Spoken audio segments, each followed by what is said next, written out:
Hi, everybody. Welcome to Tuesday nights. It is Tuesday, right? Yes. It is Tuesday.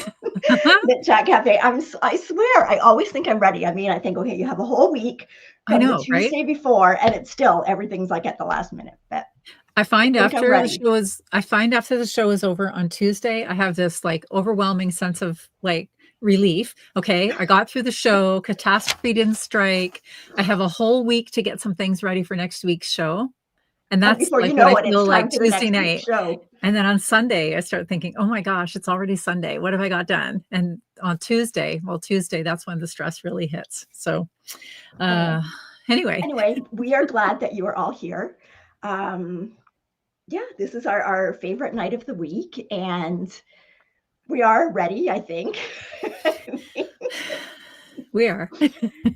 Yep, we're ready. Well, whether we are or not, we're here. We're here. That's right. Doesn't matter anymore. And we're here. You can just go, we're here. Right. So we want to welcome you all. This is our Tuesday night knit together in the coffee shop with our friends. And my name is Noelle, and this is my friend Kelly. And we're coming to you from southwestern Ontario, Canada. Mm-hmm. And we had a little bit of snow today, not very much, or at least a little bit on the ground when I got up, but certainly not like what some places are getting it. So no, and it's very windy out there right now too. So very windy out there. Yeah. So I did not go out of the house at all. I did. Sorry, I did. I went out to put the garbage out. That was it. That was my big outside trip today. So yeah. So welcome everybody. And, we're ready to just talk about some good old knitting things. Kelly, how's your arm? Still in my brace. But is it any better? I would say it's definitely better. I am braceless for longer and longer every day. Like I take it off for about an hour, put it back on for a couple of hours. I keep doing that to strengthen it. My grip strength is non-existent. My grip strength is non-existent, period. Like, I think it's from knitting because of the things that you do. But like I do. Yeah. And I still have pain. So I'm just being very cautious. So I've been spending more and more time down here sewing because sewing is something that doesn't really hurt.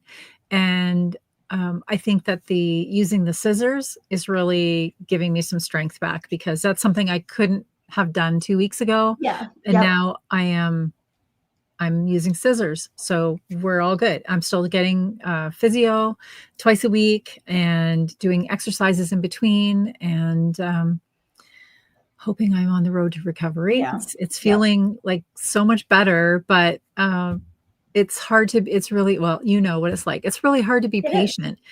I just keep reminding myself, okay, yes, it's painful, but it's not as painful as it was a week ago. It's certainly not as painful as it was 3 weeks ago. I'm doing more things with it, but it's just, when I get that stab of pain when I do something and then I'm like, dang it, it's still here, but it is definitely getting better. So I am working away at it. Yeah. So, Helen's asking, did I actually break it or is it cracked? Well, it's neither, Helen, because that might have been better. But actually, there's a long word term for it, and it's basically an exacerbated tendinitis. So it's called Laguervin's tenosynovitis. And all of that being said, it just hurts. The wrist hurts. So it's this motion here, moving the thumb, that's really painful. There's tendons that run to the inside of the wrist. There's a sheath over the tendons, and the tendons, through a repetitive motion, possibly knitting, have become very irritated. Possibly knitting. Possibly knitting. I mean, I do other repetitive tasks too, right? You know, I load the dishwasher. I'm pretty sure you don't spend as much time loading the dishwasher as you do knitting. No, I do not. But anyway, so it is irritated, it is aggravated, and it is a slow heal, but I am trying my very best to be patient. So I am, if you've been following along on this little journey, I have been finding all sorts of things to do that I can do with one hand. I felt like I was running out of things. You know, I had gone down the road of actually reading books instead of just doing my audiobooks that I normally do. I did some puzzles. I've been as busy in the kitchen as I can be. I've been cooking up a storm. And then that was all starting to wear on me, and I really wanted to get into some crafty things. So a couple of weeks ago, I started sewing. And then I was doing crochet because I am a left-handed crocheter, so that doesn't affect the right hand. I've just had to learn a different hold for the fabric for crocheting. And so, yeah, I am just making the best of it. So now that I'm back in craft mode and create mode, my mental state is really improved.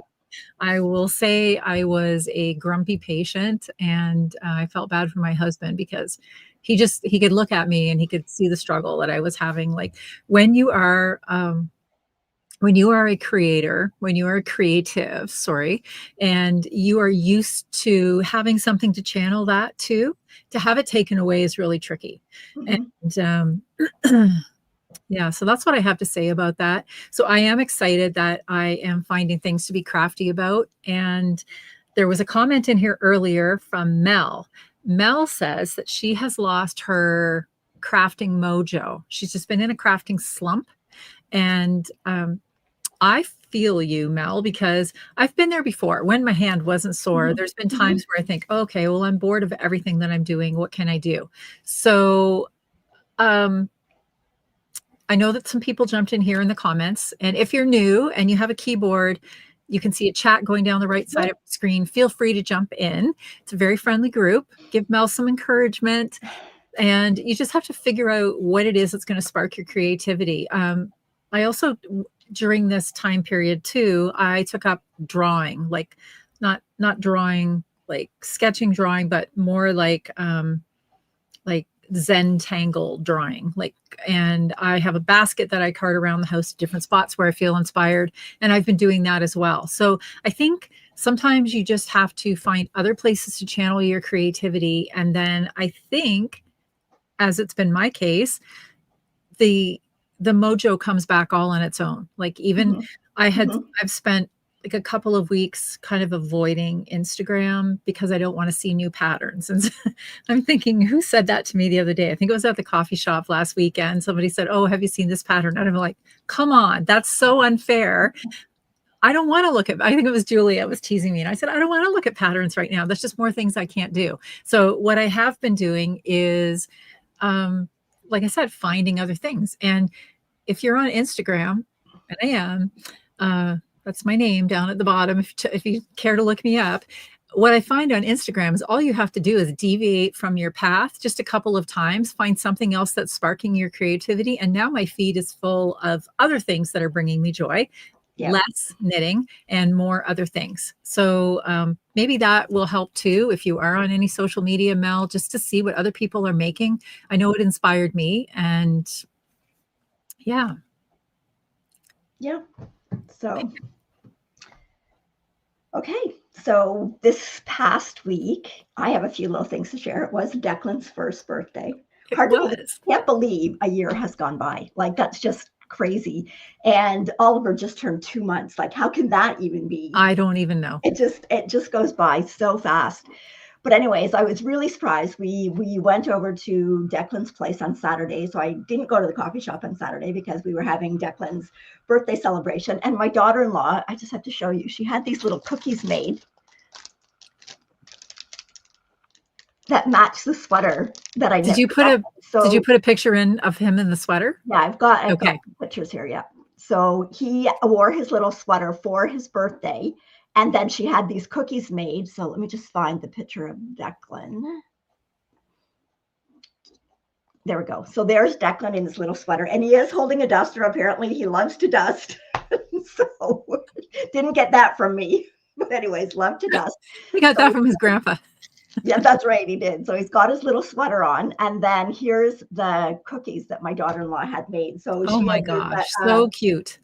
a cookie maker or a girl that does that lives not too far from, I guess, where Rachel lives in Brights Grove. So she just was inspired by the sweater, and she got all the little cookies and all the other little cookies to go along with it. So she had those as little favors for everybody going home from the party. So of course I had to get a sweater one, but like, I just thought, what an amazing idea. And they're just That cute. must have made you feel extremely proud that your sweater inspired an entire party. Congratulations. Good for you. Yeah. So yeah, and he looks so cute in the sweater. And the sweater is the Elwood by Jenny Weeb. Kelly is almost finished one. I've made it 3 times now, and definitely will not be the last time that I make that sweater. Like, it's such a cute sweater on them. And actually, I didn't get a picture, but Daniel and Catherine had also brought Oliver over in his little sweater. So it's too bad. I should have got a picture of the 2 boys together with their little sweaters on. But so that was a very nice surprise, because I had no idea when I went over. And Jen goes, no, you have to look at the cookies. Wow. That's exciting. That's really, that's so exciting. Yeah. But I thought, like, what a great idea. Like, we could get cookies made that say KnitChat Cafe. We could. But then, and do what with them? Eat them all? Take it to Knit City, Montreal. I'm not mailing cookies out, okay? Yeah, we could get them to Montreal. That would be fun. Yeah. Oh, okay. We'll have to think about that. I have to think about that. So anyway, so after the show today, I'm going to eat the cookie. I had to show it first. I can't believe you kept it that long. I know you and your sweet tooth. I know. But I'm like, nope, I'm going to keep it till. So. That's adorable. Really adorable. But testament was the girls ate theirs and they were yummy. Very good. Very good. Okay, so I just saw a comment in there from Deb too. I saw it, Deb. Thank you. I will make a mention to that too. Thanks. Okay.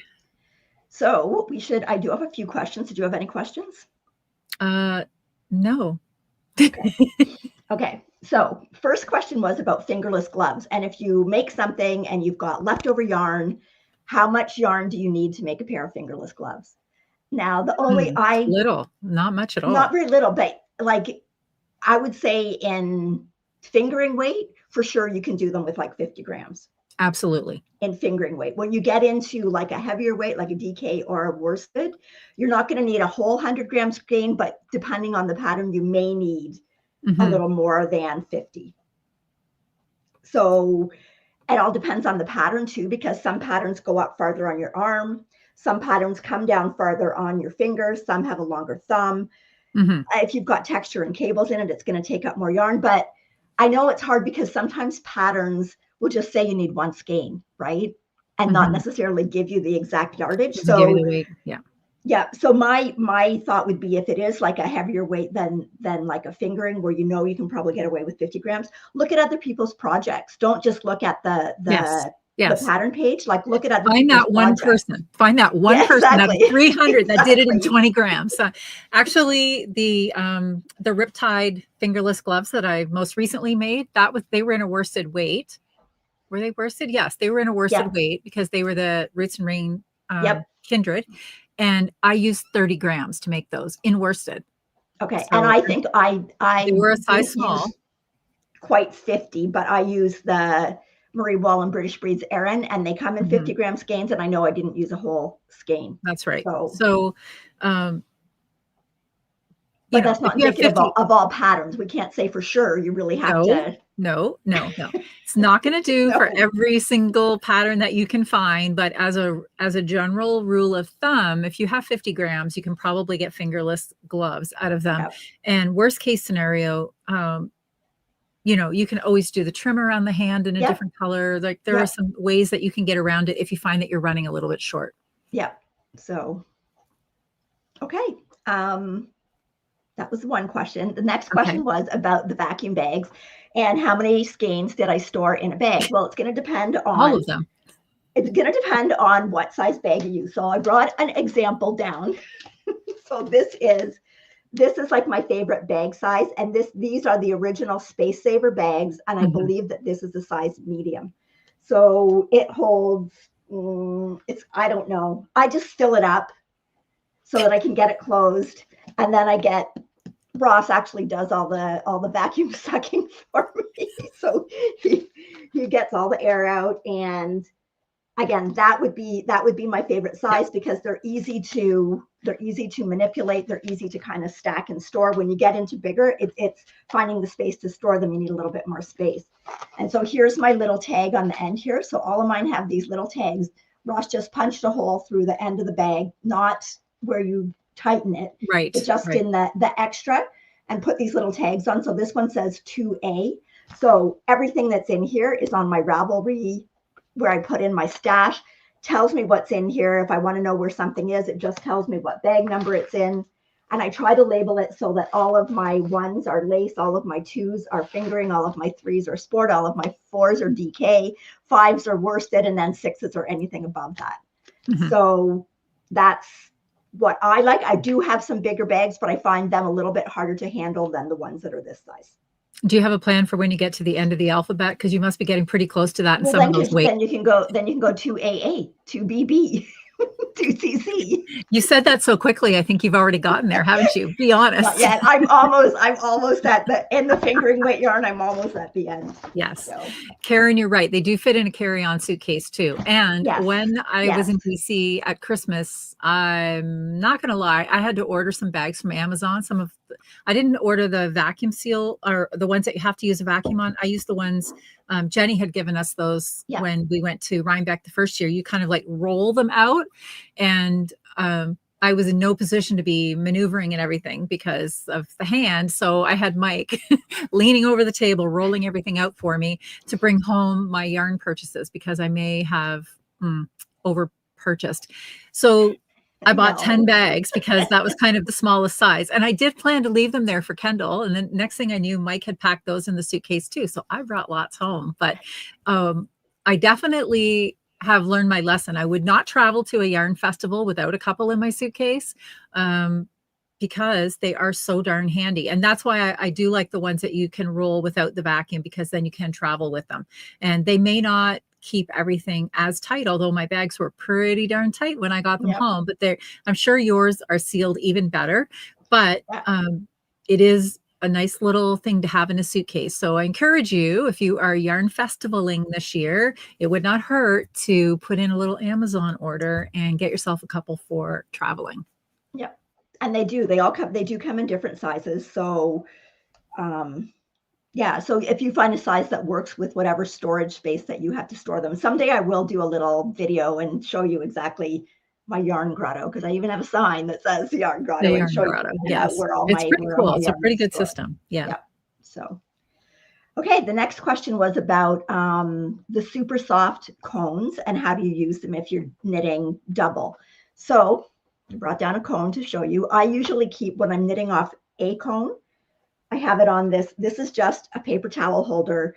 Ross kind of sawed the end off for me so it would just fit the length of the cone perfectly. But if you are knitting two together, you really do have to roll off some of it.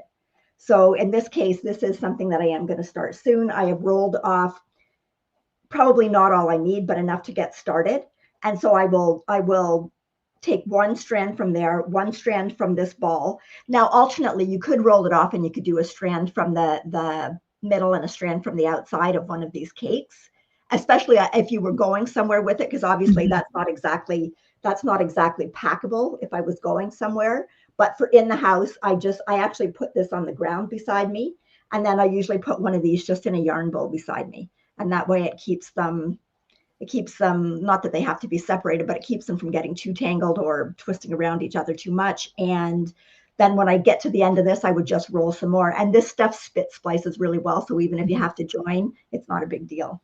So, but unfortunately, I don't know of any way to knit double off the cone without actually winding some off first, unless you bought two cones, and then you could, depending on what you were making, if you had two cones of the same yarn, I guess you could easily pull from each cone for that. But if you've got just one cone, you do have to roll some. Okay. So a few people are asking for the links to the bags. We will include that in the show notes. Okay. I just went on Amazon and taped in Space Saver, but I'll put the Space Saver bags, like that brand name, in the show notes. So, okay. The next question was about, someone wants to knit socks for a 4-year-old who wears a size 8 and what would be the number of stitches you would probably cast on? That's a hard question because everybody's tension is different. Because I know for you, Kelly, you cast on a different amount than I would. I, for a 4-year-old, would cast on probably 48. Yes.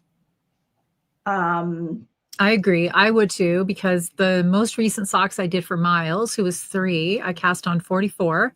He has a very wide foot and they fit, but they're not going to fit for long. So I'm definitely, the next socks I make for him will be a 48. Yeah. Or like, if you're really worried, like I could also go to a 52 and do like a 3x1 rib. And then because of the stretch in it, it would probably That's a good fit idea for longer. too. Sure. Yeah.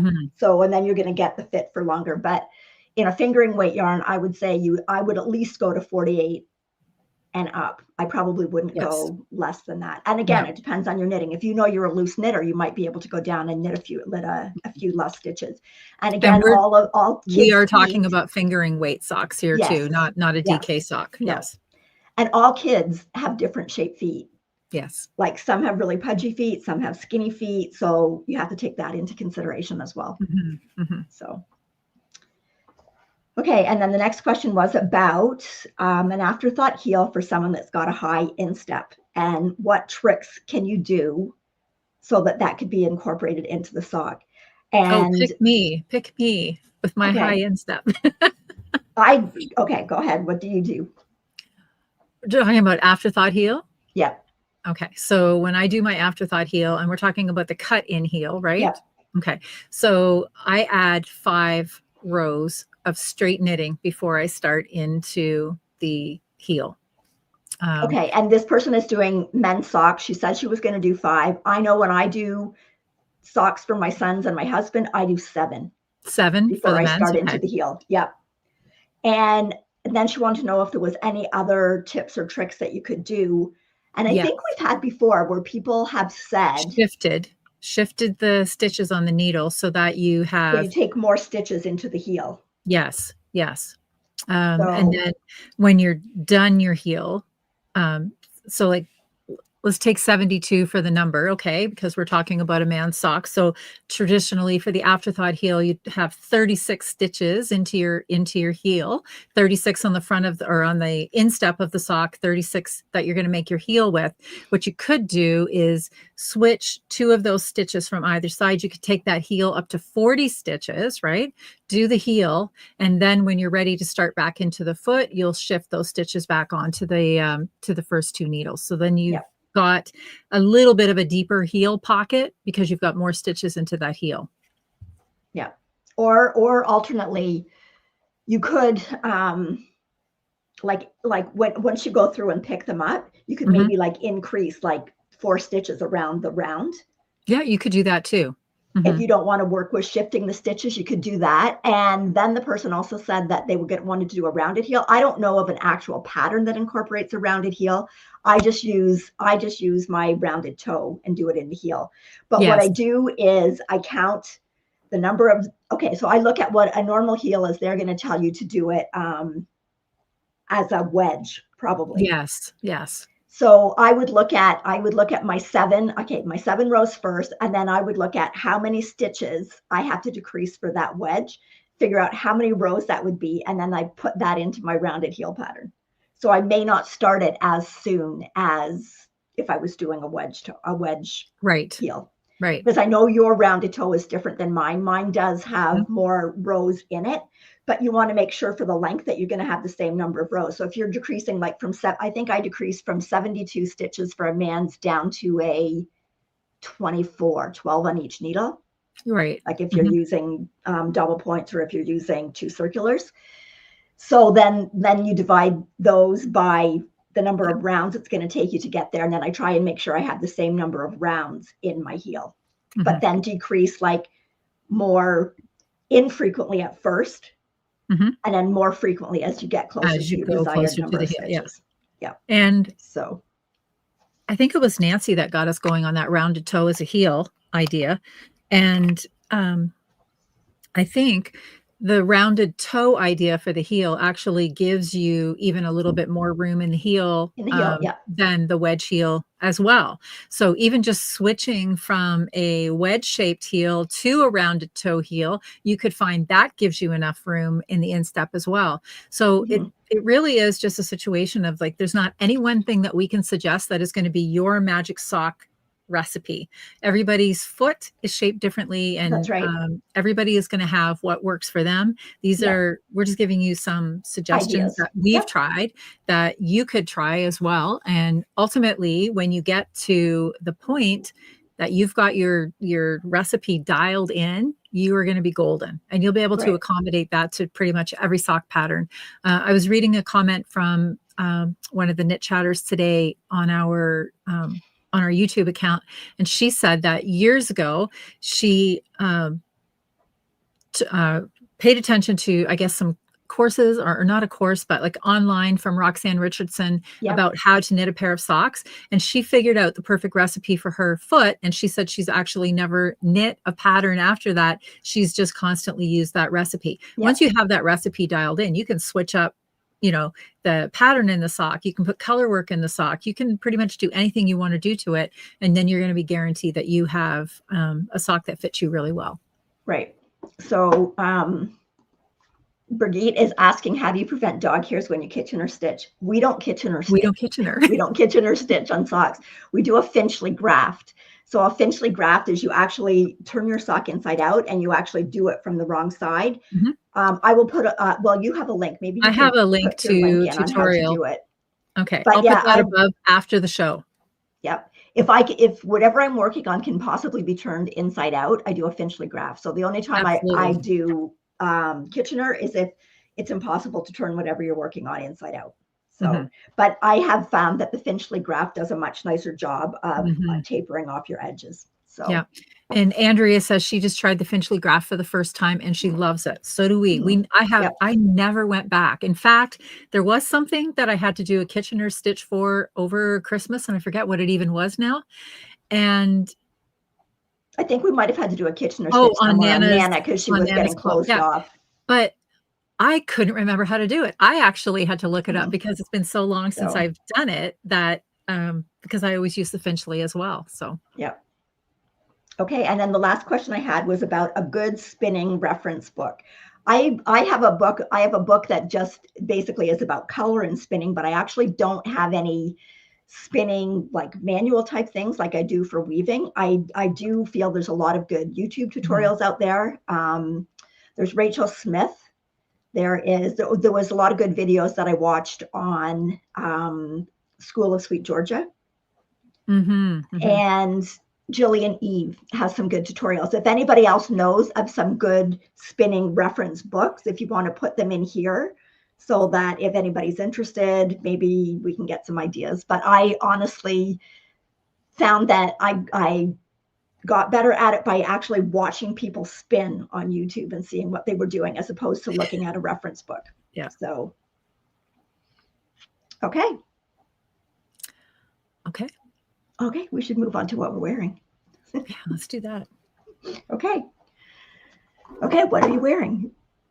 I'm wearing the Lento. I'll get it. And you will have to bring up the pictures because I can't switch again. I already tried earlier.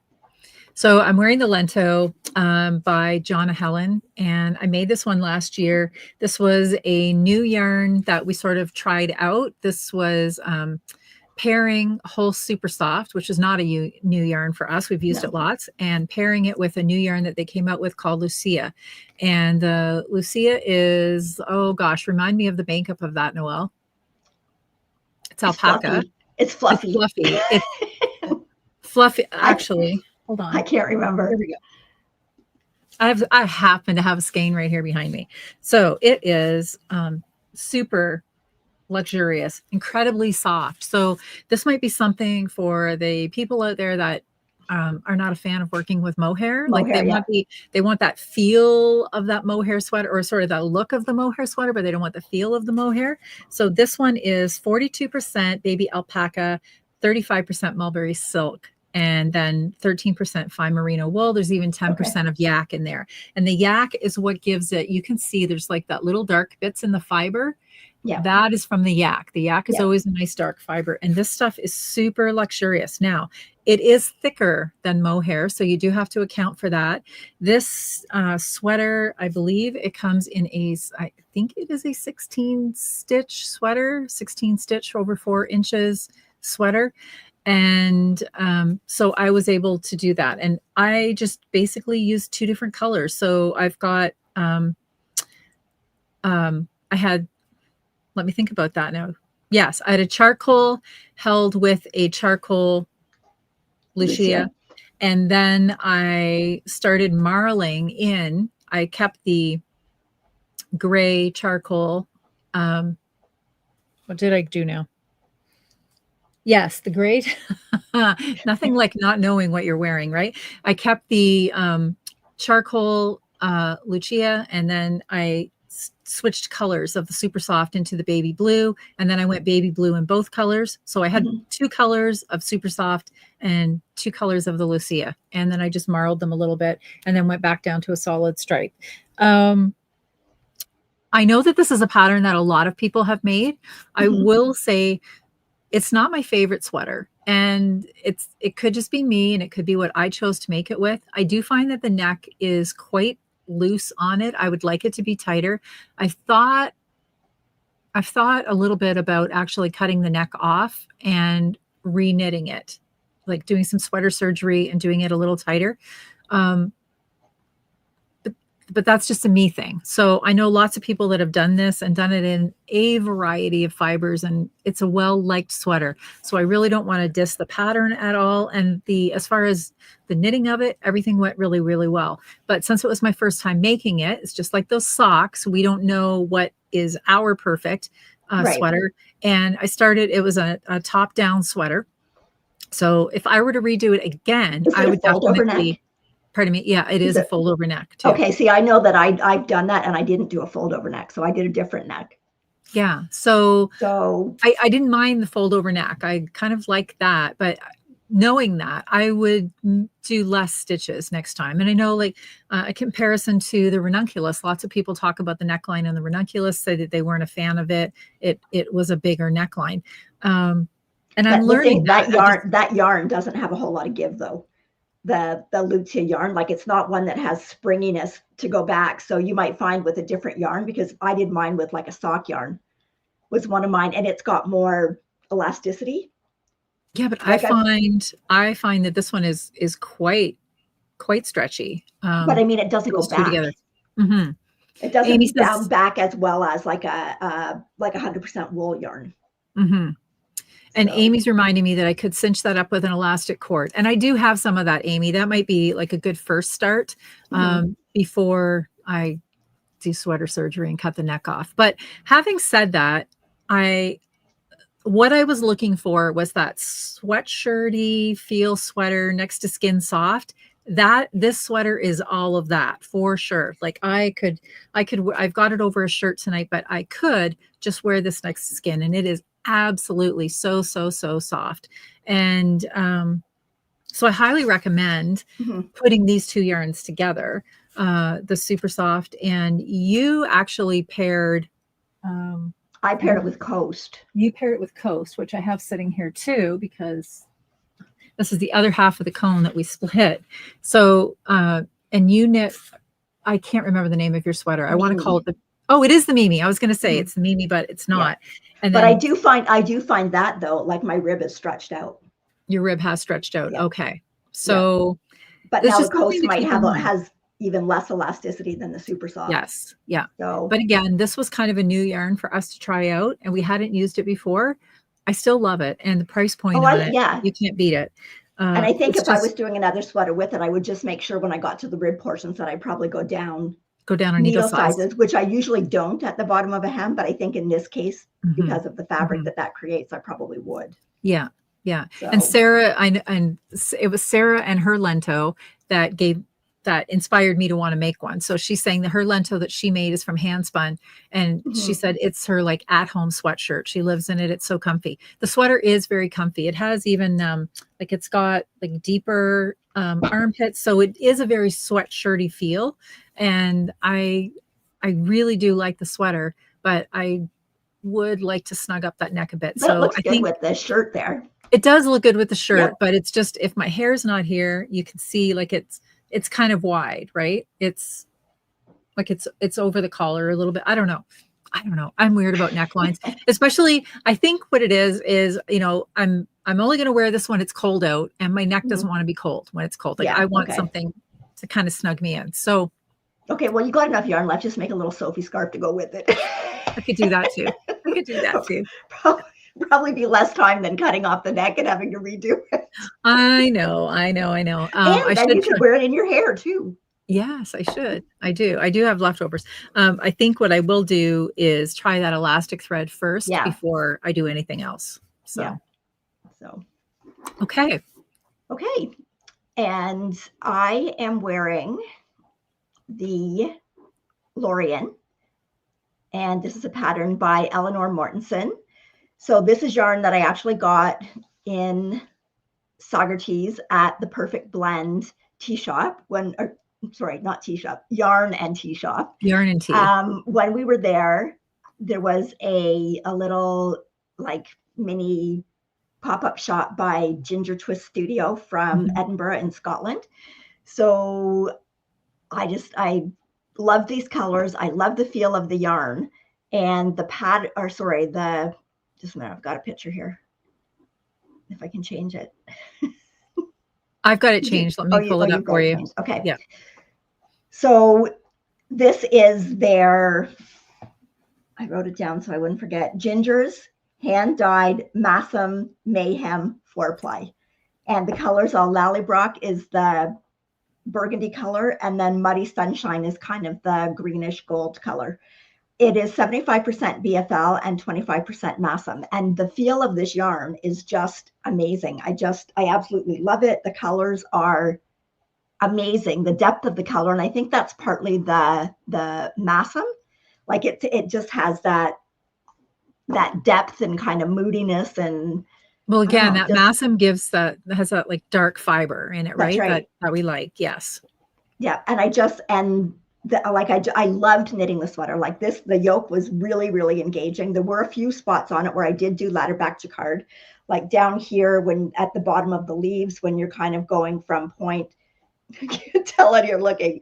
Anyway, when you're going through points in the sweater, I did ladder back jacquard so that I wouldn't have to catch the yarn and have it show through, because in colors like this, it might be easier to see it.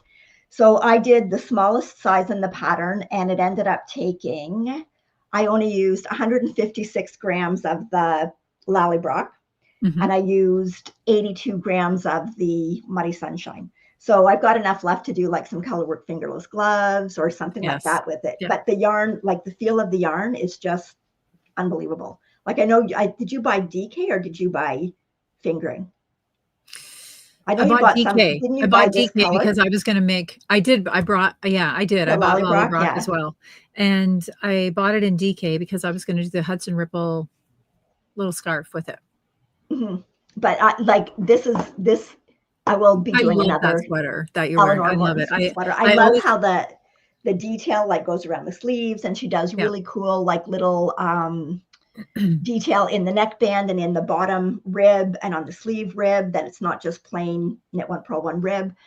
She's got some gorgeous patterns. I love the leaves in that sweater. I think it reminds me, it could be a very Canadian sweater. Like they look like Canadian maple leaves. Well, yeah, if you did it in red and white. Well, no, I wouldn't do it in red and white, but I just like the theme. Yes, yeah, absolutely. Right. So definitely really enjoyed knitting this sweater. Okay.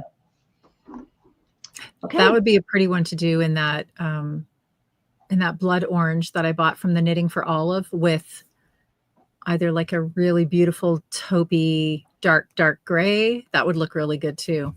Or with a navy. Yeah, or with the navy. That blood orange would look really good with the navy. Yeah. Okay. So we should move on. We should. 40 So minutes in. Do you have any finishes? I do have finishes. Okay. How many do you have? Before we do that, should we do the... Oh yeah, I forgot about that. Yeah. Okay, no. Let's do that. No. Let's do the finishes, because I made some more of those, and then we'll do the giveaway. Okay. How about that? Okay. I just want to tell Elaine that the yarn is very soft, but it does not feel like butter. It's not butter soft. It feels like cashmere. It really does. I can't explain it. So I've used Mash and Blend before, but I don't know. I love it. It is really soft. It's beautiful yarn. Absolutely gorgeous yarn. I really like Mash'em. So do I. So do I. I do. Sonder yarn. Actually, the Cumbria that I did my smoked orange in also has Mash'em in it. I think for me, it's like when I can see those dark fibers in there. I don't know what that is. And it's the same thing like when I'm dealing with anything that's yak. I love looking and seeing it's like an undercurrent of the color. And there's just something about it to me that is so incredibly appealing. Yeah. So, okay. FOs. So go ahead. I have a couple. How many do you have? 1, 2, 3, 6. Okay. I have 3. Some are just my little socks. All right. Well, I have 3 things. I have 2. Go ahead. You start. Okay. Well, I'll show you my little socks first. I am doing the Tiny Tree socks by Summer Lee. I am doing enough to make 5 Advent garlands. So I figured out I have to do 12 a month. That way they will be done by the end of October. And that gives Ross a month to put them together because I want them to have them at the beginning of December. I really love how you've pulled Ross into your crafting. So I did the math. So here's my first little one. It's kind of like a little fade. So that was just, I believe that was leftover Croy. Mm-hmm. And then this one. I like that one. I think it was a, what was it? Life in the Long Grass, I think. How are you going to decide which ones go in which outfit? Oh, that'll be Ross's job. Okay. I'm just knitting the socks. He's got to do something. I'm just going to give him, I'll show you the box I'm keeping in them next week. I'm just going to put them all in a box. Then he gets the box of 120 socks and has to put them together. Okay. Fair enough. There's that one. And then this one. Oh, that's adorable. See, I knew you would start doing this. I said, you're going to be patterning. You're going to be doing color work. I knew you couldn't just knit 120 plain socks. You're fading. Yes. So this is actually just a little bit of that leftover Croy that's gone in here. And then I just started the little cuff just by doing that long tail cast on, but I just put the 2 yarns together, do a slip knot with both yarns, and then you've got your end yarn and your other yarn. So you can actually do this whole sock and you only ever have 4 ends to sew in, one of this color at the start, one of each color at the start, and one of each color down here. I figured it out so I can do it that way. So and cute. Then this one actually has the little dots, but they fade. Yeah. So they're actually really fun, and they don't take that long to make. So I have 11 now. So I only have 1 more to do for January, and then January is all caught up to date. Okay. Yeah. Okay. I was going to say. I strongly encourage everybody to knit 120 little socks. No. Anyway, they're fun. I got to do some striped ones too. I might do a cable. I'm pretty sure working on the very small projects may be what got me here, but yeah. So we'll see. I might knit maybe one, because I did really like the idea that 2 little Hershey's. You know what else I'm going to do? I already told Ross. What else are you going to do?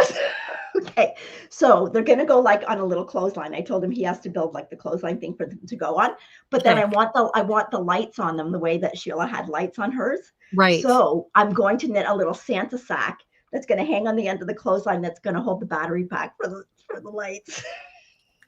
I have this all figured out.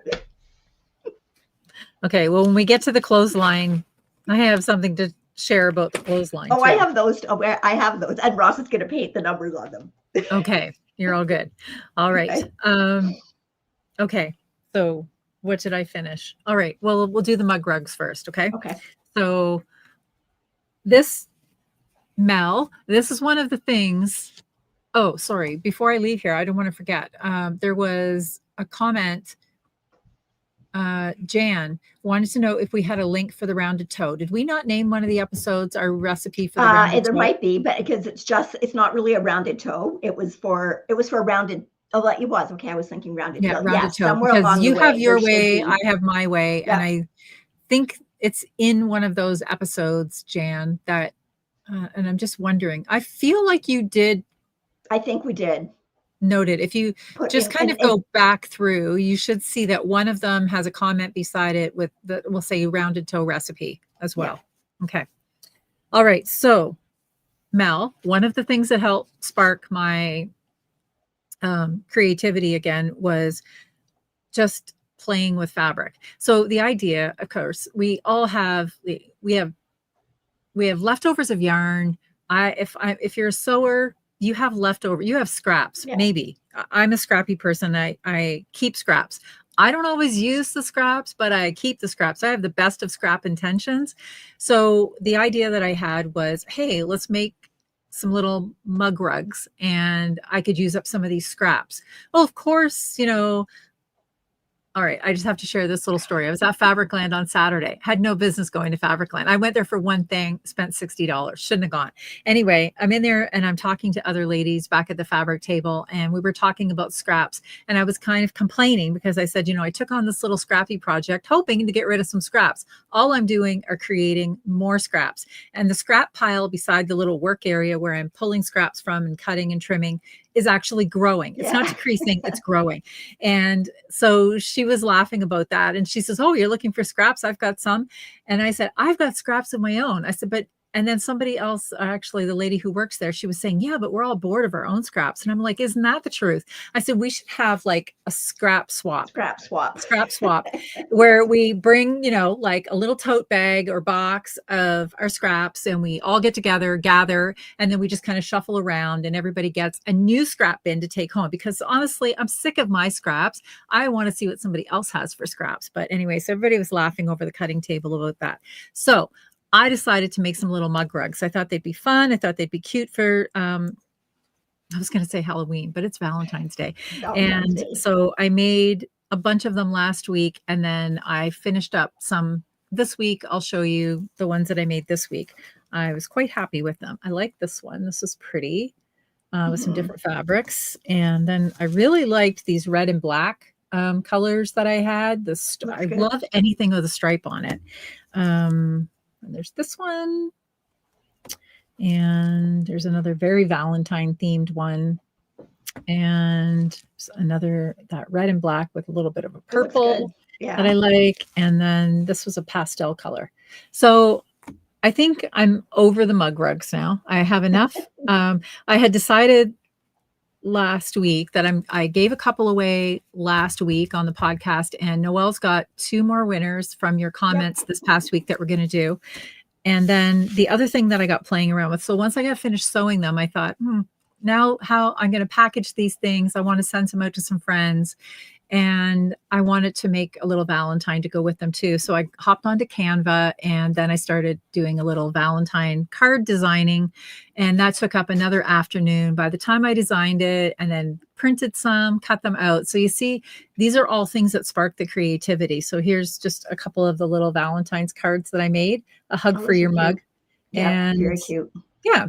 So there's all kinds of things that you can do to sort of like get your mojo back. And I found that over the week or so that I was working on these things, honestly, my heart was happy. I felt really inspired again. And even though they are just little mug rugs, they're nothing fantastic, but it was really fun to play with the colors, play with the scraps, and just to come up with, how can I do this one different than the last one? Yep. And all of that is what's using that creative muscle in our brains to stimulate joy in me, actually. So, and it just kind of gave me purpose. So rug mug purpose. But anyway, so Noelle, just before the podcast tonight, went back in and did a random comment picker. And okay, I can't switch. You can't switch. It's weird how it goes from me to you. That's not the right one, Kelly. There we go. Okay. So first winner is Gail Jackson. And we had asked what you do on Valentine's Day. So she said that Valentine's Day wouldn't be right without a visit to the keg. I haven't been to the keg in like forever. Years, right? Yeah. For a We don't steak have and a one in glass of Sarnia. red wine. Thank you, ladies. We have one in London. We do have But- one in London. Yeah. Yeah. So congratulations, Gail. Gail. And we will tell you how to get a hold of us in a moment. Mhm. And then the second winner is Deb Vandermolen. And Deb said she always bakes little heart-shaped cakes and gave them to special people for Valentine's Day. So she actually bakes thin sheet cakes and then cuts the hearts. How So cute that's is a good that? idea. That's very cute. Yeah. So congratulations, Deb. So for our winners, you can get hold of us by emailing knitsandpiecespodcast@gmail.com. And we will need your name, full name, mailing address, and a phone number. And then we will be able to get that in the mail to you. So, Yes. And yeah, the quicker you get them to me, the quicker I can get them in the that's mail. right. So then that you might get them by Valentine's Day. Yes. So, Yes. yes, That would be the cute. idea. Even if it's not Valentine's Day, they're still kind of cute just to have sitting out around. And yeah, like hearts are an anytime. Anytime. An anytime decoration. So yes. Okay. So what else did you finish? I finished my January socks. Ta-da, 2. Ta-da! So these are the, let me just find it. Albert de Montserf by Ku'ua Coffee. These are for one of the guys, I don't know who yet, in my family for Christmas 2025. So they are knit in West Yorkshire Spinners signature 4-ply, and the colorway is nutmeg. It took 87 grams, but this is a man's sock. Because of the cabling and that in the sock, like you actually start off with 72 stitches, and I can give this info because it's a free pattern. 72 stitches for the rib, but then you actually increase to 84 stitches around. So the leg of the sock is actually done with 84 stitches. Then when you get to the heel, you decrease this heel portion before you do the heel flap to 36, which would be half of 72. So then the foot of the sock basically is still what I would normally knit for the foot, would be 36 stitches, but I've still got then 42 stitches on the top of the sock. Then before I get into the toe, this last round here gets decreased across the top of the foot so that you're doing your toe on normal toe size. Yeah. Yep. So really, really like the pattern. It really shows well in that yarn too. Yeah. So, and it's That's sort of, it's not really been blocked. I just kind of put it on the blocker and I just spray them and then let them dry. So I will give them all a good block when they get stored for a year. I give them all a good block, like an actual real soaking block before I package them up for Christmas. So pair number 1, very nice, done. And pair number 2, I have decided what it's going to be. It is going to be the D'Artagnan by Ku'ua Coffee. And let me see, I do have a picture of it. I thought I did. There we go. So again, it's kind of deceiving because they've gone and done it in a tweedy yarn, but it's kind of got it's got rows of, it looks like garter ridges, but then that is cables that go down all the way down to the bottom of the toe. Wow. And then again, it's got that 2x2 rib on the back. Yeah. So I think it's going to be really neat. I am going to do it in Barocco vintage sock in the colorway fennel. So it's kind of a pretty green color. So I think it'll show up really nice on that. So I'm just showing you, I can't start them yet because it's not February. It's not February the 1st yet. I'll start them on February 1st. Okay. So, okay. All right. Before moving on, Kim, thank you very much. Looked up the rounded toe episode is August 27th, 2024. For anybody that was looking for that sock rounded toe recipe. Okay. So August 27th, 2024. Thank you so much for that, Kim. Yeah. Thank you, Kim. Okay. So what's your next? Okay. Well, I have a finished. It's Oh, blocked. good. I didn't weave my ends in yet. So I guess, okay, technically, I guess you could maybe say it's not finished because my ends are not woven in, but there are only, I think, 3 ends to weave in.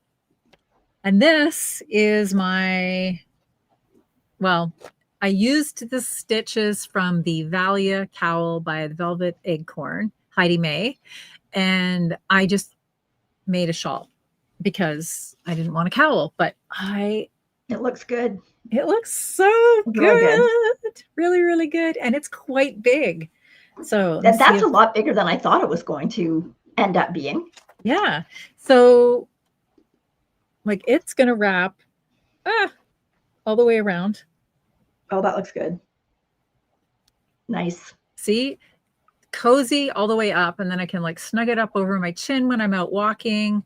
This, I love the colors in this yarn. This is the Gaynor Homestead Rambouillet. Mm-hmm. The Marley color is Balarock, and then the other one is Sleepy Sheepdog, the brown.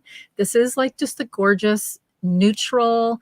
It is so incredibly squishy and soft. I know that I'm going to wear the heck out of this. So, and I also want to say a thank you to the gals at the knit shop on Saturday because I had reached conundrum, and I mean, I've crocheted for years. I may have been crocheting as long as knitting, but I don't know enough about crochet. Like I'm very newbie learner for anything to do with garments or pattern creating or anything like that. So I did know that I wanted this to be on the bias, right? So I wanted the stripes to go like across on an angle, which I accomplished.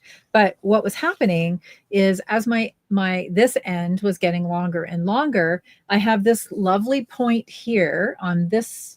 Whoops, I have this really nice point on this side because I wanted a long point for wrapping around. Okay. Right. So I had a really nice long point on this side, but on this side, I didn't have much of a point because I was just getting that other edge of that triangle. So it was going to be a real problem to wrap it.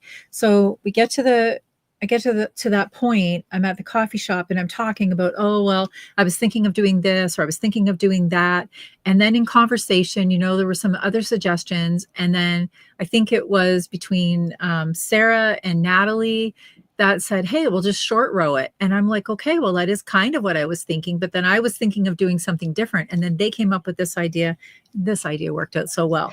So I had to take some back because I did it and then I didn't have enough yarn. I only had 2 skeins of this yarn. I wanted to use it all. So basically what I did was I just started short rowing it. So on the one side of the triangle, we just have that regular triangle edge, but on the other edge, now you can see I kind of have this, a picot. It's like a stair stepped up. So it's short rowing. However, I didn't have enough, but I was not giving up because I thought, no, I am using this to the every little squeaking bit that I have of this yarn. So I started at the bottom of the peak and I was just short rowing by 3 stitches. So I did that for 3 or 4 because it's a 2-row pattern. I did that for 3 or 4 repeats. And then I'm like, oh, okay, well, I better do the next few rows, like 4 stitches. I did 5 rows or 5 stitch short row. I went all the way up to a 6 stitch short row so that I could get as far up the neck. I knew I wasn't going to make it all the way to the point. Right. I knew that, but I went as far as I could. And then at the very end of it, I still had a tiny little bit more of the marl than I did have of the brown. So I thought, I don't care. I'm going for it. So I have the very end of it actually has just a few extra rows of the marl. And I'm okay with that. This is my design choice. So, well, you're not going to see that when it's wrapped around anyway. You're not going to see it, and I don't even care if you do. But I honestly, I love this yarn, and so yeah. So is it what weight of yarn is it? Is it a fingering or is it? It's a worsted. A worsted. Yeah, yeah. And I used all of both skeins. I have just a tiny little tidbit left, I think, of the brown, but the marl. Well, that I took the marl to that end. That's the end of the marl. So to the last 6 inches. So I'm really, really happy with this. And even though, it wasn't what it started out as, but I'm super happy with the finish. And I was kind of wondering, like, I I will tell you this, I've never blocked crochet because Mhm. basically I think years ago when I was doing any kind of crochet, it was to do blankets and Yeah. things like that, right? And I never did any blocking of crochet. So I thought, is that even a thing? It's a thing, right? So anyway, so when I blocked it and then I pinned it out last night, that's where I really got the size out of this shawl. So Yeah. you can Yep. definitely block crochet, and it really grew when I did the blocking. I was a little aggressive with the blocking because I knew I wanted it to be as big as I could, right? And honestly, I am completely thrilled with the outcome of this. I am going to wear the heck out of this. And this was 2 skeins that I had bought from Gainer Homestead, I think a couple, maybe even 3 years ago at Woolstock. And so I've been kind of hanging on to it. I knew that it was going to be something that went around my neck, but I was just waiting for that perfect project to come along. And everything that I saw that I sort of liked, honestly, I just didn't have enough. So Yeah. creating my own was the way to go. So yeah. Looks good. So there we go. More creative crafting. Okay. You? Okay. Yeah, I have finished my smoked orange. Yay. So here it is. Oh, it looks so good. So good. So this is a pattern by Thea Coleman. It's done in the fiber company Cumbria, which is a blend of, I think it's merino, masham, and mohair. Mm-hmm. So it's got a little bit of a halo to it. And then these buttons I got, I honestly don't know how many years ago, but they have like little bits of that color in them. They were on a card like this, which says Apple Creek. They're ceramic buttons. It says to care for your ceramic buttons, turn garments inside out. There's no website on here listed anywhere. So I don't know how long ago that was, but I really like them on that. It just gives it a little bit of something. So this ended up taking 370 grams. I did it on 4.5 millimeter needles, which is what the pattern calls for. Basically, I don't think I made any adjustments to the pattern at all, other than if it's specified a certain bind off, I did the bind off that I wanted to, which was just the one that I do all the time, which is the one that's comparable to, kind of looks like a tubular. So Yeah. there's that, yeah. And I think I might have done the sleeve cuff a little bit longer than what the pattern called for, because I do have longer arms. I might be short, but I have longer arms. But yeah, basically the rest of it, I just basically followed the pattern. I love this yarn, and when you block it, it just blooms, and just like the draping, it is just. I will definitely be getting more of this yarn. I love this color. The color is called Nutkin. Yeah, so I can't wait to wear this. I just finished it yesterday, blocked it, took it off the blocking mats just before the show tonight. So yeah, it's beautiful. very, very happy with that. So, and yeah, like the buttonholes, I did the Isolde 1-row buttonhole. So in the pattern, she does say just do Isoldes, but there's no. I looked. There's no link. Nowhere where no link. I mean, I knew where to look it up, but I thought if someone didn't know that. But anyway, and I do really like the 1-row buttonhole, because you're going along on your rib. The buttonhole's all done. So when you come back for your next row, it's already all closed off. Right. And I find it makes a buttonhole that actually stays done up better than just like a yarn over buttonhole. Yeah. And the way it's done, you do have to turn your work, because you cast on using a cable cast on over the buttonhole, which makes a nice kind of firm edge on it. So, okay. So that's all my finishes. Okay. Okay. Do you have any works in progress? I've got a couple. Okay. I've got 4. All right. You get to start. Okay. So my first work in progress, I'm still working on my calm down or stay calm. Can't remember again. Stay calm. I think it is calm down, isn't it? I have to find it in here. I think it's the Calm Down cardigan. Oh, it's Calm Down. Okay, it's Calm Down. I never know whether it's Calm Down or Stay Calm. So, and I did get it's got it all bound off at the bottom, and I've got the first sleeve to this point. So this is a pattern by Lily Kate France. I am doing the smallest size. You can see there's a rib detail that goes down, continues from the shoulder down into the sleeve. Mm-hmm. So it goes all the way down there. It is under the arms as well. So that continues right down into your rib at the bottom. And this is my 5th ball, and I've still got quite a bit to go on this sleeve. So I think I'm definitely going to have to order more yarn. That is my fault, because I started the pattern and then realized after I started the pattern that I wasn't probably going to have enough yarn. But I really, really like it. This yarn is Dye Gilpin Lalland. So it's a DK weight yarn. This color is called Flame. And I got it at the Knitting Loft. So I'm gonna have to contact them and see if I can get another skein of the same dye lot. Mm-hmm. Even if I can't, I know I've got enough. I've got another ball. I'll be able to finish the sleeve. So it would be I've got a whole big long double knit button band that goes around. So I will just do the button band with the other dye lot if I can't get the same dye lot, but hopefully I can get the same dye lot. But yeah, so that's coming along, and it's even now I've got all the decreases done in the sleeve. So I actually could even take that to the coffee shop, because it's pretty easy knitting. You should find out about that yarn before you go any further, because in case you have to fade it in, another yarn, right? I wouldn't have to fade it in. I would do the button band. I know, but you still have a sleeve. I've got another whole ball. I've still got another ball. I know, but somewhere you're going to have to attach that new ball. I would just not. I have enough to finish. If I don't have enough yarn, it'll be the button band will be the only thing that I have left to do. Like, I already know by how much it took for this sleeve that I'm going to get the sleeve out of what I've got left. Both sleeves out of what I've got left. Okay, but you would do the button band in the different color if it's not the same dye lot? Yeah. Okay. Because it's a different texture. Oh, okay. Okay, fair enough. Yeah. So. Okay. All right. Okay. I cast on another sweater. Or I don't know. Is it called casting on when you're crocheting? Hooked on. I hooked on. I hooked on. I chained on. You're a hooker now, Kelly. I'm a hooker. I'm a hooker. Okay. So when I say that I'm back into crocheting, like literally, I'm not doing very much. So I worked on it.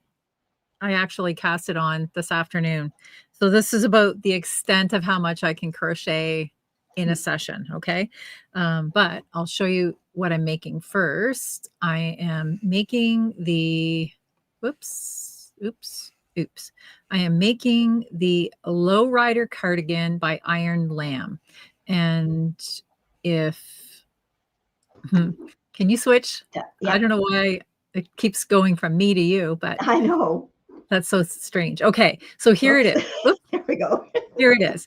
So it's called the Lowrider Cardigan by Iron Lamb. And so it is a crocheted cardigan, but things that I like about it is that the shoulders are shaped. Now, I did start another crocheted cardigan a few weeks ago, but because it's color work, that's not something that I'm really struggling to hold the consistency of the hook with that. Okay. So I'm just giving that one a little bit of a break, but it's a round yoke. And I am also concerned that it's increasing too much. Now I've done some research and people say it's okay, but this Lowrider cardigan is actually, it is a shaped yoke.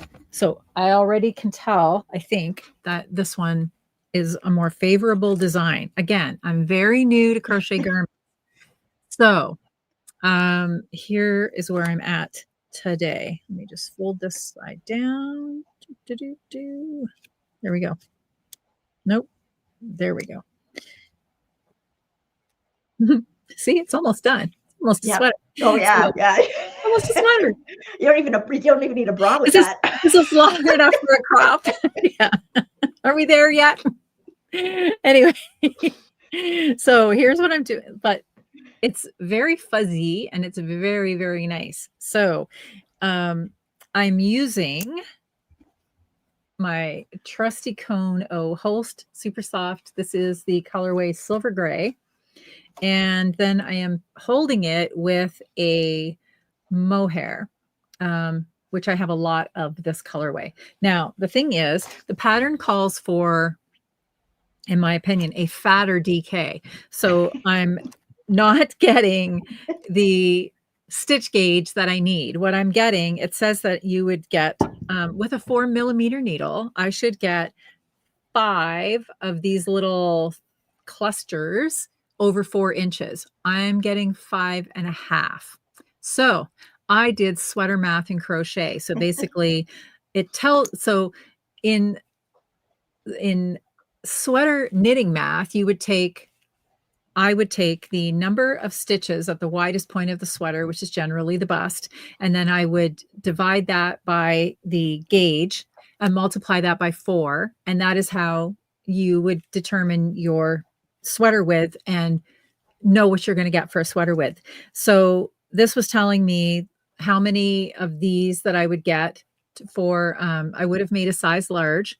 So when I did the math, and then at my gauge, it would have come out too small because I'm knitting a smaller gauge. So I did the math and I found that if I went up 1 size, that it comes in almost right exactly where I want it to be. So that's what I'm going with. So this is another experiment, and hopefully it's going to work out for me, because I did a swatch and I figured out that you cannot take out mohair and super soft. It does not come unstitched when it's been crocheted.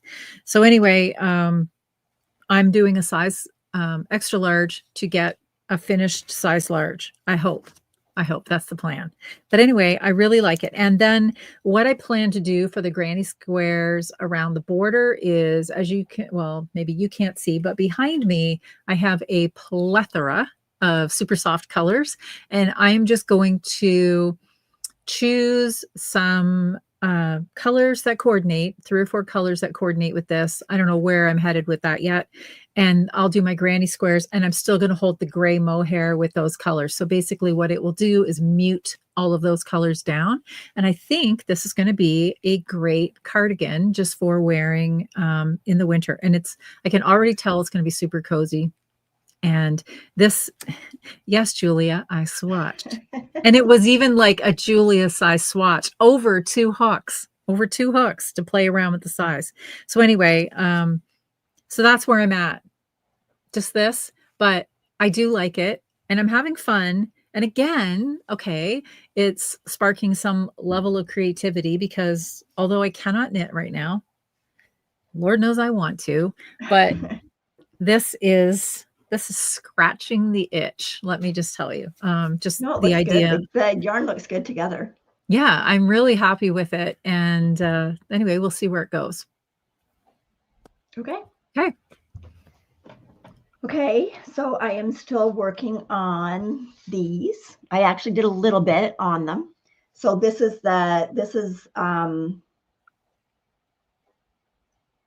Scrumptious Pearl. This is their Stripe Me Up. This color is called My Ranch, My Rules. So I'm just doing a cabled, sort of mock cabled. Well, no, it is really cabled. I'm just doing it without a cable needle. So it's like a 3 stitch. So it's almost like a 3x1 rib, but because of the cabling, it kind of pulls in the sock. So I've gotten to the point where these rows of this color are in here, where I'm going to put the heel. So that will just be in stocking stitch. But basically, I am just working on this like when we go out for coffee. So that's my take to the coffee shop knitting. So, Good. And okay. I just started a new project. So I am doing, let me look here, the Everyday Cowl by Andrea Mowry. Oh, that's a good one. I do like that pattern. Very what nice. The cowl looks like. Mm-hmm. I just got to find the banner.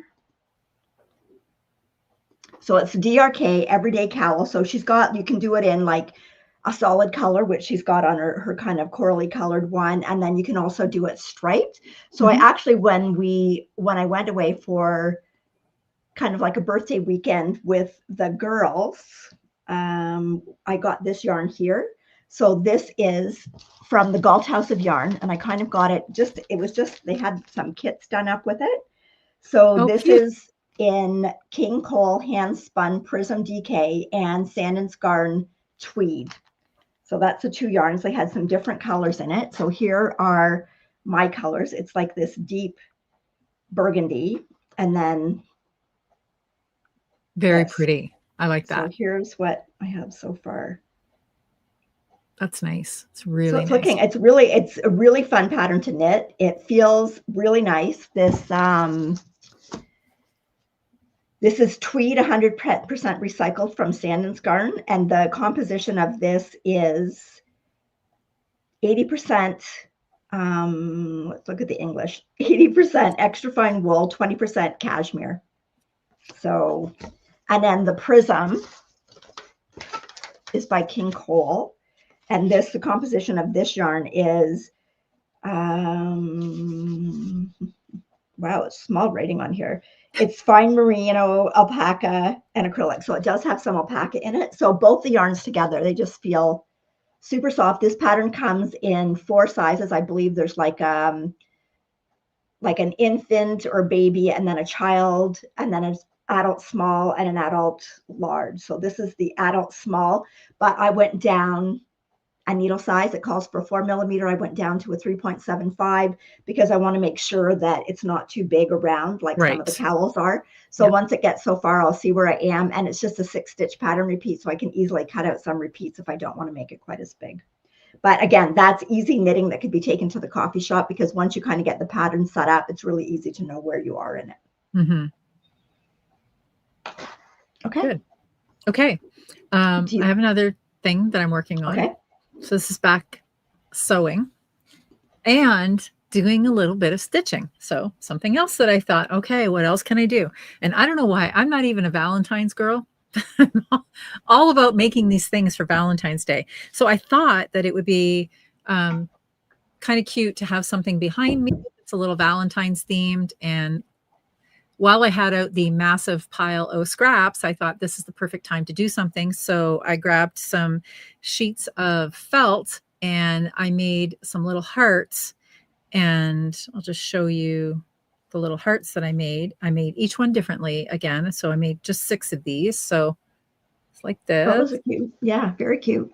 And there's another one, purple with the red stripe, and gosh, this one. So just again, playing around with scraps, making something different, and buttons, because Lord knows I have lots of those left over too.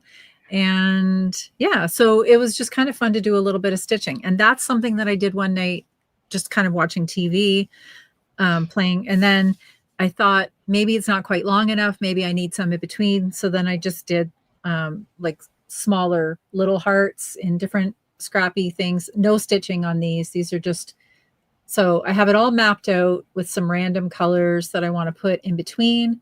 And then I'm going to string those on a little clothesline. And then I ordered, the clothespins. Yeah. So then I ordered clothespins, and you know, you can buy 50 clothespins, you can buy any number, but why buy 50 when you can buy 200 clothespins? Because why not? So there's every color in there. Although now I'm a little worried. Maybe they're too small. Maybe they're not. I don't know. These are pretty mini. I'll give them a try tomorrow when I assemble this little project. But anyway, I thought, well, hey, maybe I want to do something Christmas themed or something. Well, are they big enough to paint a number on? Because I think the ones I have might be too little, but they might be that size. I'm going to have to take a look and see. Well, you could paint a number, but it would have to be a pretty small paintbrush. These are only 1 inch. And they are fairly tiny, but I can't even open them because I can't get that finger to work. But anyway, okay, no, they're tiny. Sorry, they're 1 inch big. I'll play with them tomorrow. There were some again, these were on Amazon, ridiculous low price for 200 tiny little clothespins. And I thought, I'll use these for something else for sure. And then, but these were the 1 inch size. They had some that were like 1.5 inches, and I thought they were going to be too big. Maybe those are the ones I should have gone with. I don't know. I'll play tomorrow. I know that some of the ones that I've got that I use at Christmas for the socks that I have hanging up, I just got at the dollar store.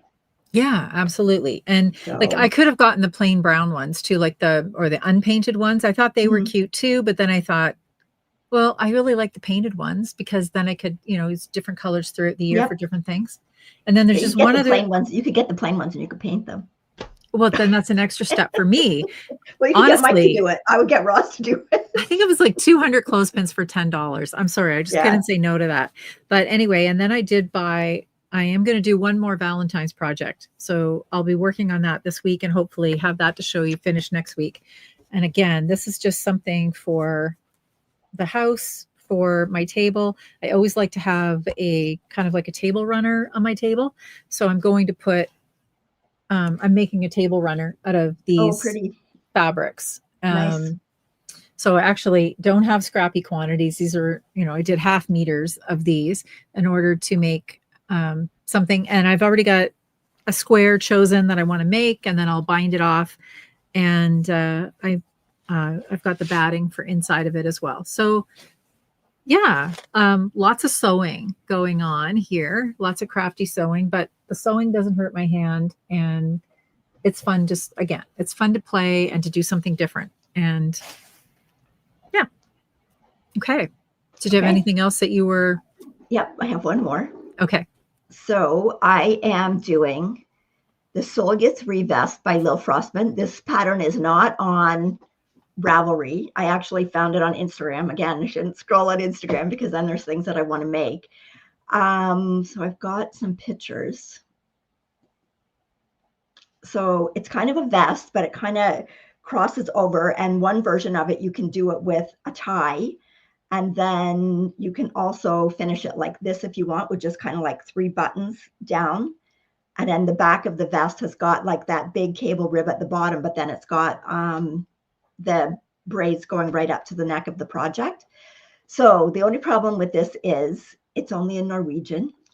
So I bought the pattern and I put the whole document into Google Translate, and I've got the document, but everything does not translate the same way as what you read it, because like sometimes it'll say knit 3 rows. Well, it really just means knit 3 stitches. So I have to look at it in terms of You'll get it. Yeah, I'm looking at the picture, and I pretty much know the shape of the vest, so I'll be able to do it. So I just started it. I've just got it. It's bottom up. So I've just got it cast on around the bottom, and I've got just that first cable done. Pretty. But this yarn is Ancient Arts yarn, and this is their Lasco Fine, and this color is called Cypress. So the Lasco Fine is a blend of Manx Lockton and Punta Arenas wool. So it's 25% Manx Lockton. So I looked at Manx Lockton because I wanted to see what it looked like. So I do have a picture of what a Manx Lockton sheep looks like. So they have anywhere from 2 to 6 horns. And wow. Both the male and the female have horns, and they are like an older breed. They're actually native to the Isle of Man in Scotland. So they're kind of another one of those sheep that are kind of like the Masham, that have got that kind of dark. They're prized for, like, there's a brown color, so you can kind of see that in the depth of the yarn. You get that kind of, when they dye them, you still kind of get that underlying tone. And then I also looked up the Puntas Arenas, which is not an actual sheep breed. It's an area in Patagonia that the sheep come from. Okay.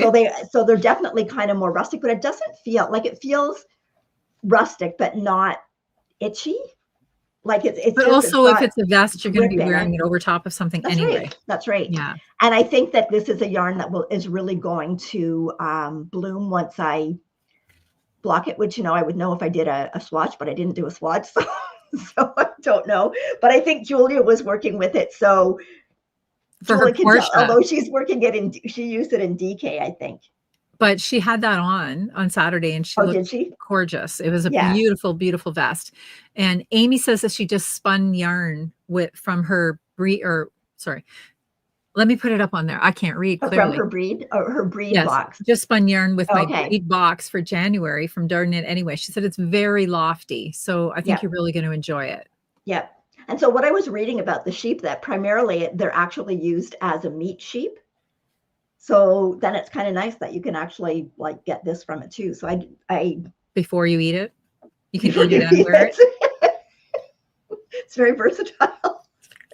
No, but I'm just saying that primarily it was originally bred for being a meat sheep, and you can see like they look like they're fairly large sheep. Mm-hmm. So, Mm-hmm. but yeah, so I'm looking forward to, that's kind of a bit of a challenge because I kind of have to interpret the pattern as I go along. But Yeah. I kind of Okay. like that. I kind of like that tie over though on the vest. So Very nice. yeah. So, this comment from Sweater Weather, she is suggesting to use Deep L is a much better free Okay. translator than Google Translate. Okay. She said I it's might have very, to look very at that. accurate. So I'll mark that one down and remind you of it after. Deep L. Okay. Deep L. Yeah, And but it's kind of neat to do that too, because it just gives you more things to go to. And I think the thing is, a lot of Scandinavian patterns are written with a lot less detail than what like we're typically used to from some of the North American designers. So yes. like it's not a super long pattern. So yeah, so we'll see how it goes. But I think between putting it into Translate and just kind of looking at the pictures, I think it'll be fine. I think it'll, you know, good. It'll work out fine. But also going back to your conundrum with the clothespins, Andrea says you could glue a paper heart with a number on there. Yep. And as it happens, I went thrifting on one of the days that I was in town for my therapy. I was just digging around and I had something in mind that I wanted to find, and lo and behold, I found it. And what I found, it's a stamp that punches out a heart, because I thought it would be kind of cute when I attached these to the little mug rugs. I thought, oh, wouldn't it be cute if it had a little heart cut out? I was clearly putting way too much thought into these. But what if I could find a little stamp that cuts out a heart? And I actually found it for $1.50, and then it was 50% off at the Missions Thrift Store. Well, so how could you not buy it? How could I not, right? And so it cuts out a perfect little heart shape. And if you wanted something like that, I could punch you out 120 little hearts, and Ross could letter them and glue them to your clothespins. Well, someone else mentioned too that like it's probably easy to put. Well, even you could do that on the heart. Just use a Sharpie to put the number on it. Yeah, but the hearts would look cute on the. Yeah, the hearts would look cute. Yeah. So. Oh, I have a snowflake punch too, but that might be, I don't know if it has enough center the space snowflakes for would be cute for Christmas. I'll look at my stamps after and see what I have for you. But okay, perfect. So we were talking. Pardon me? That's it for whips. That's it. But I just wanted to show this off too, just because we were talking about books. And while I was out thrifting, here's what else I found. 505 quilt blocks. It's a big book. I don't know that I'm ever going to use it. Let me tell you, there are some strange quilt blocks in here. But if you are looking for a duck or like a truck, there's a lipstick in there. There's some sunglasses, and everything is categorized by special occasions, fruits and other foods. You know, who wouldn't need a Swiss cheese quilt? So anyway, there's all kinds of things in here. And since it was at a thrift store for minimal dollars, I thought this is just maybe something fun. There are maybe a few useful things in here too, because I got thinking, you know, if I were doing something like this, maybe it'd be fun to make, I don't know, little quilt blocks on something else. Who the heck knows, right? So sometimes it's just nice to have things at your fingertips as a resource. Okay, we should probably quickly talk about our knit along, because we are at the end of a month. It is January the 28th. Yeah, so socks for everybody but me. So one moment. So get your socks finished and get them in there. We have our sock knit along going. Please. Yes, we have our sock knit along going, and all you have to do is make a pair of socks. So, well, not even make a pair. All you have to do is finish socks. So if your socks are finished, just get them in there before the end of the month. And at the end of every month, we are going to draw 2 prizes. One will be for a pattern that's generously donated by our friend Natalie, who is Natalie_remembrances. And then we also have the sock yarn prize. So all you have to do is finish them. Yeah. And then Kelly, do you want to talk about our other make along that we have going on? Yes, this is the not selfish knitter make along. Could be crocheting, could be anything that you want to make for yourself, or if knitting for somebody else actually brings you joy, then that's okay too. But this is the time that we would really like you to cast on something for yourself, and it can be any project. It's a 50 gram minimum and no whips, please. That's right. So this one has to be started January 1st, and it will run until March 31st. Julie, and it doesn't necessarily have to be something for yourself. It has to be something that you really want to knit. Yes. Like something that's bringing you joy, not something that you're doing because you have to do, but something that you're doing that's bringing you joy. Like honestly, right at the moment, all those mini socks are bringing me joy. That might not be the case 6 months from now, but right at the moment, they are bringing me joy. We'll see how much joy they're bringing when you're at sock 110. But exactly. Carla, yes, your crank tubes will count for the sock along.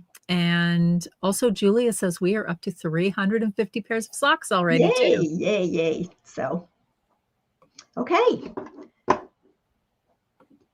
So I think that's it for this week. I think that's about it. Gosh, an hour and a half. I know.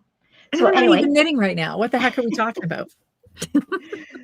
Thank you so much for joining us. We really appreciate everybody that spends time with us on Tuesday evenings and everybody that comes back after and watches through the week. We are so happy that you take the time out of your day to do that, because we know that there's lots of podcasts out there and that time is precious. Yes, it is. So, and an extra thank you for those of you that are following along, I guess, with my little crafty adventures in other avenues. While I can't be knitting, thank you for sticking in there and encouraging me. And I really just want to, I guess I mentioned it at the beginning, but I'll mention it again at the end, just whatever is sparking your creativity, that's good. It doesn't have to be that one thing. Just, don't put yourself in a box because, you're a knitter. Don't think you're only a knitter. We are multi-craftural beings. That's right. And that's right. We can celebrate all things creative. And I really just want, my wish for everybody is that they're finding something that brings them joy. That's right. As me spending time doing my little things brings me joy, I wish that for you too. I wish that for all of you. Okay. So take care, everybody. Thank you again for joining us. Have an amazing week. Happy knitting, and we'll see you next week.